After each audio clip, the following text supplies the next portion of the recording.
નમસ્કાર. એક યુવતી જેનું નામ છે નંદની બોસમિયા આમ આદમી પાર્ટીના નેતા હતા અને 22 જૂન 2026 તેના પરિવારને સાંજે ખબર પડે છે કે નંદની જેની ઉંમર 23 વર્ષની હતી તે હવે આ દુનિયામાં નથી. તેણે જાતે પોતાનો જીવ ટૂંકાવી લીધો છે. પરિવાર હજી એ માનવા તૈયાર નથી. પરિવાર આરોપ લગાવી રહ્યા છે અસલમ સમા નામના એક વ્યક્તિ પર. સવાલ એ થશે કે નંદની જે તેના પરિવારથી દૂર રાજકોટમાં રહેતી હતી તો અસલમ સમા કોણ છે? આ નંદની અસલમ સમા સાથે લિવિનમાં રહેતી હતી. લિવિન મૈત્રી કરાર કર્યા હતા અને હવે પરિવાર અસલમ સમા ઉપર આરોપ લગાડી રહ્યા છે. આ એ અસલમ સમા છે જે પોતે પરિણીત હતી. બંને 9 મહિનાથી એકબીજા સાથે મૈત્રી કરાર કરીને રાજકોટની અંદર રહી રહ્યા હતા. તો આખરે આ પ્રેમનો અંજામ, આ કરુણ મોત કઈ રીતે આવ્યું એની પર ચર્ચા કરવાના છે. પરિવારને શું આશંકા છે, પોલીસ અત્યારે શું કામ કરી રહી છે, તે તમામ પર આજની વાત કરવી છે. નમસ્કાર, તમે જોઈ રહ્યા છો ગુજરાત તક અને હું છું કૃણાલ.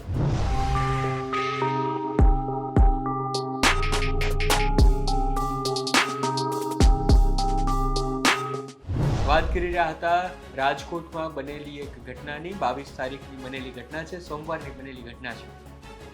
નંદની આનંદ બોસમિયા જેતપરમાં નગરપાલિકાની જે હમણાં જે નગરપાલિકાની ચૂંટણી ગઈ તેમાં તેઓ પોતે આમ આદમી પાર્ટીના ઉમેદવાર તરીકે ઊભા રહ્યા હતા, નેતા હતા. એટલે કે તેઓ 23 વર્ષની ઉંમરે જ્યારે આમ આદમી પાર્ટીએ ટિકિટ આપી હોય ત્યારે તે યુવતી પ્રભાવશાળી હશે તેવું ચોક્કસ માની જ શકાય. અને પોતે પરિવારથી દૂર રહેતી હતી, પોતે આત્મનિર્ભર હતી, પોતે એક કંપનીમાં MR તરીકે નોકરી કરતા હતા 23 વર્ષની ઉંમરે છે. અને સાથે સાથે જ્યારે તે જુનાગઢ રહેવા ગયા હતા, મૂળે આ પરિવાર રાજકોટ પાસે આવેલા જેતપુરનો છે અને ત્યાં પણ આવેલું નવાગઢ ગામ નામનું એક ગામ છે, ત્યાં તે રહે છે તેમનો પરિવાર.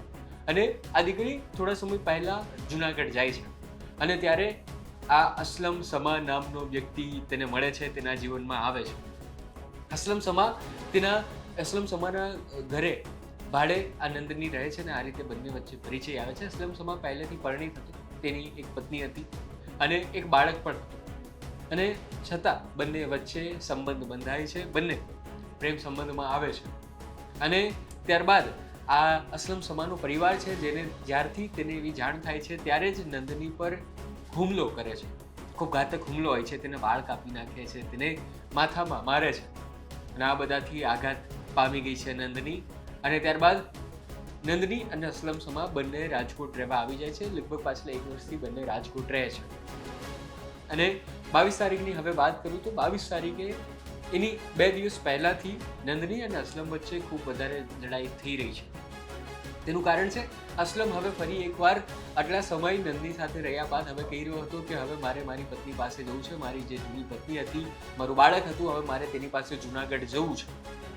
અને ત્યારે આ બંને વચ્ચે તકરાર શરૂ થાય છે. આની પહેલા પણ પરિવારનો એવો આરોપ છે કે અસલમ અને તેનો પરિવાર છે તે તમામ લોકો નંદનીને ખૂબ પ્રતાડિત કરતા શારીરિક અને માનસિક રીતે. અને નંદની જે છે તે સાનબાનમાં નહોતી. આ તમામ નિર્ણયો અસલમ અને તેના પરિવારવાળાઓ જ લેતા હતા, તેવો નંદનીના પરિવારનો આરોપ છે. હવે 2 દિવસથી જ્યારે આ બંને વચ્ચે ખૂબ તકરાર ચાલી રહી હતી ત્યારે નંદની જે છે તે તેના માનેલા ભાઈના ઘરે જાય છે.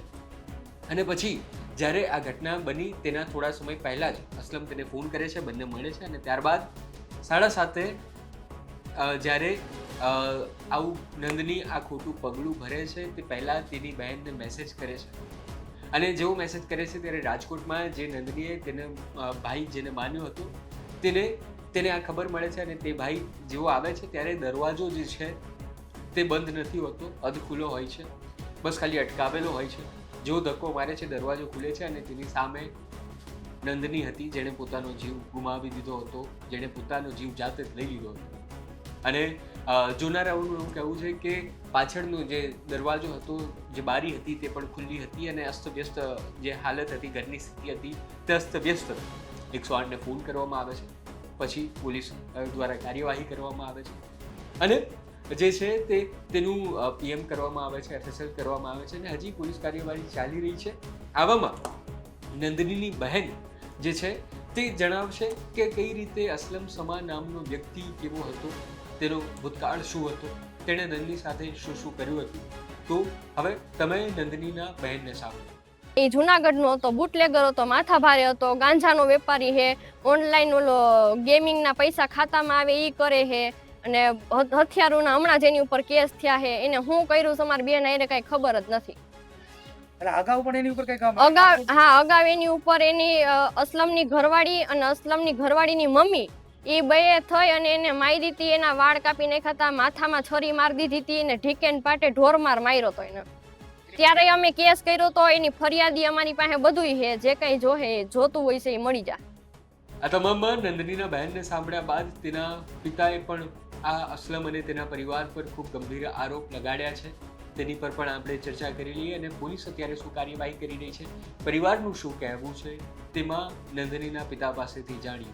डेड बॉडी 108 वालों ने नीचे उतार ली थी. मैंने देखा तो गले पे निशान था, हाथ पे लगा हुआ निशान जैसे मारा हो, ये साइड में गाल पे भी निशान थे, और जो दुपट्टा बताया गया कि इसमें थी, वो दुपट्टा का फांसी खाने से जो निशान होता है ऐसा नहीं था, किसी भी रस्सी से गला दबाया गया हो ऐसा निशान. તમે અહીં સુધીનો વિડીયો જો જોઈ રહ્યા હોવ તો તમને એટલી ખબર પડી ગઈ હશે કે આખી ઘટના છે શું. નંદની જે પ્રેમ વિવાહમાં એટલે પ્રેમ કરી રહી હતી અસલમ નામના એક યુવકને, તેની સાથે લિવિંગમાં રહી રહી હતી.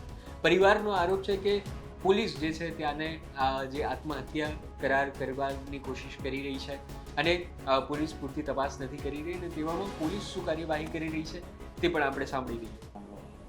આત્મહત્યા કરી તે બાબતે તેણે તેની અગાઉ તેની બહેનને, નાની બહેનને એને મેસેજ કરેલો કે હું આ પગલું ભરી રહી છું, હું ઘરે જો પાછી આવીશ તો લોકો મને હસશે અને વાતો કરશે, જેથી તેને લાગી આવતા તેણે ફ્લેટની અંદર તેનો રૂમ બંધ કરી અને દુપટ્ટા વડે ગળે ફાંસો ખાઈ લીધેલ છે.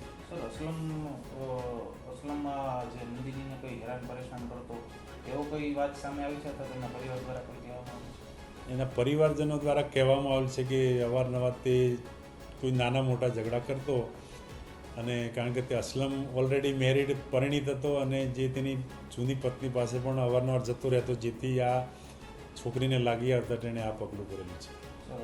આ હતી અત્યાર સુધીની અપડેટ જે અમારી પાસે પહોંચી છે. આ કેસમાં અત્યાર સુધીમાં જે છે તે પીએમ રિપોર્ટ પર હવે દારોમદાર રહેલો છે કે પીએમ રિપોર્ટ શું કરી રહ્યા છે. પરિવારનો જે આરોપ છે કે તેની સાથે મારામારી થઈ છે કે કેમ, તો તે તમામ જવાબો આપણને પીએમમાં મળશે. સાથે સાથે કોલ રેકોર્ડિંગ પણ પોલીસ જે છે તે તપાસી રહી છે, તો એ પણ થશે. એફએસએલ પણ પોલીસે કર્યું છે, તો તે પણ થશે. અને સાથે સાથે આખા કેસમાં માહિતી મહિલા જે સુરક્ષા છે, મહિલા આયોગ જે છે, માફ કરજો, મહિલા આયોગે અહીં રિપોર્ટ આખો મંગાવ્યો છે પોલીસ પાસેથી, તો તે પણ ખૂબ મહત્વનું રહેશે. મહિલા આયોગ આમાં વચ્ચે પડ્યા છે, તેમનું શું કહેવું છે તે પણ જોવાનું રહ્યું. અને જે લોકો એક તરફ લિવિંગમાં આવા સમાચાર આવતા લોકો અત્યારે ખૂબ ચર્ચા કરી રહ્યા છે. નંદની જે હતી તે તેની બહેન પાસેથી સાંભળ્યું કે નંદનીએ એક જીવ ટૂંકાવ્યો, એનું એક કારણ એ પણ હતું કે સમાજવાળા તેને નહીં સ્વીકારે. એક તરફ આવી રીતે અસલમે તેની સાથે જે છે તે 1 વર્ષ સુધી રહ્યો, ત્યારબાદ તેને તરછોડીને જતો રહ્યો, અને આ આઘાત નંદની સહન ન કરી શકી હોય તેવું બની શકે, અને તેના જ કારણે તેણે આ ખોટું પગલું ભર્યું હોય તેવું પણ બની શકે. અને આવામાં પરિવાર હવે ન્યાયની માંગણી કરી રહી છે. આખો કેસ તમે સાંભળ્યા બાદ તમારું શું કહેવું છે તે તમે અમને કોમેન્ટમાં જરૂર જણાવજો. આ માહિતી અમને આપી હતી અમારા રાજકોટના સંવાદદાતા રોનક મજીઠિયાએ. હું છું કૃણાલ, મને રજા આપો. નવા ક્રાઇમ સ્ટોરી સાથે અહીં જ જરૂર મળીશું. તમારું આમાં અમને શું કહેવું છે કોમેન્ટમાં જરૂર લખજો. ત્યાર સુધી ધ્યાન રાખો. જય ભારત, ધન્યવાદ.